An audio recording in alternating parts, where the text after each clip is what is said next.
A man named Lazarus was sick. He was from Bethany, the village where Mary and her sister Martha lived. Mary would later pour perfume on the Lord. She would also wipe Jesus' feet with her hair. It was her brother Lazarus who was sick in bed. So the sisters sent a message to Jesus. "Lord," they told him, "the one you love is sick." When Jesus heard this, he said, "This sickness will not end in death. No, it is for God's glory. God's Son will receive glory because of it." Jesus loved Martha and her sister and Lazarus. So after he heard Jesus was sick, he stayed where he was for 2 more days. And then he said to his disciples, "Let us go back to Judea." "But Rabbi," they said, "a short time ago the Jews there tried to kill you with stones. Are you still going back?" Jesus answered, "Aren't there 12 hours of daylight? Anyone who walks during the day won't trip and fall. They can see because of this world's light. When they walk at night, they'll trip and fall. They have no light." After he said this, Jesus went on speaking to them. "Our friend Lazarus has fallen asleep," he said, "but I am going there to wake him up." His disciples replied, "Lord, if he's sleeping, he will get better." Jesus had been speaking about the death of Lazarus, but his disciples thought he meant natural sleep. So then he told them plainly, "Lazarus is dead. For your benefit, I am glad I was not there. Now you will believe. But let us go to him." Then Thomas, who was also called Didymus, spoke to the rest of the disciples. "Let us go also," he said. "Then we can die with Jesus." When Jesus arrived, he found out that Lazarus had already been in the tomb for 4 days. Bethany was less than 2 miles from Jerusalem. Many Jews had come to Martha and Mary. They had come to comfort them because their brother was dead.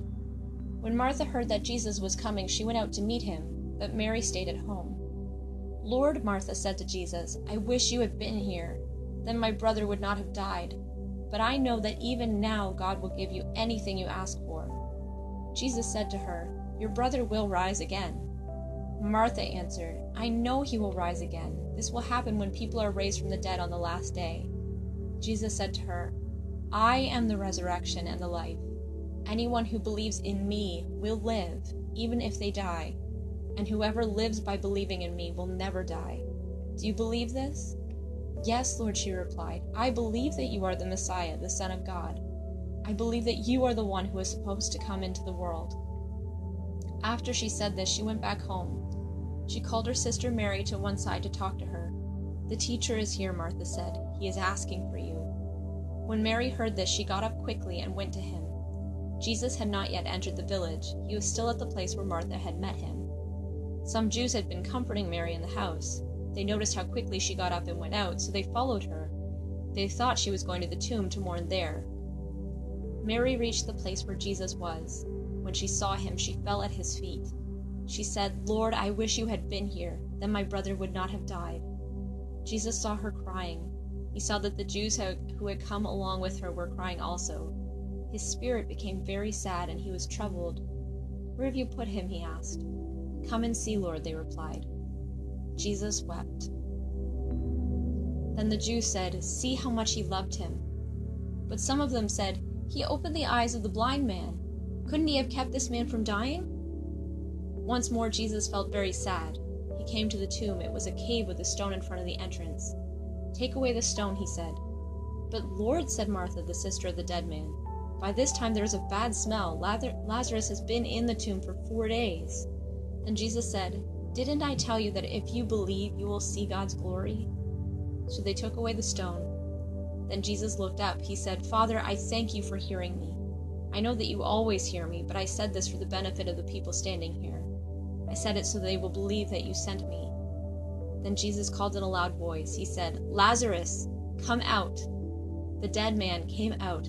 His hands and feet were wrapped with strips of linen. A cloth was around his face. Jesus said to them, "Take off the clothes he was buried in and let him go." Many of the Jews who had come to visit Mary saw what Jesus did, so they believed in him. But some of them went to the Pharisees. They told the Pharisees what Jesus had done. Then the chief priests and the Pharisees called a meeting of the Sanhedrin. "What can we do?" they asked. "This man is performing many signs. If we let him keep on doing this, everyone will believe in him. Then the Romans will come. They will take away our temple and our nation." One of the Jewish leaders spoke up. His name was Caiaphas. He was high priest at that time. He said, "You don't know anything at all. You don't realize what is good for you." "It is better if one man dies for the people than if the whole nation is destroyed." He did not say this on his own because he was high priest at the time. He prophesied that Jesus would die for the Jewish nation. He also prophesied that Jesus would die for God's children scattered everywhere. He would die to bring them together and make them one. So from that day on, the Jewish rulers planned to kill Jesus. Jesus no longer moved around openly among the people of Judea. Instead, he went away to an area near the desert. He went to a village called Ephraim. There he stayed with his disciples. It was almost time for the Jewish Passover feast. Many people went up from the country to Jerusalem. They went there for the special washing that would make them pure before the Passover feast. They kept looking for Jesus as they stood in the temple courtyard. They asked one another, "What do you think? Isn't he coming to the feast at all?"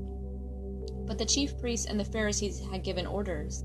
They had commanded anyone who found out where Jesus was staying to report it. Then they could arrest him.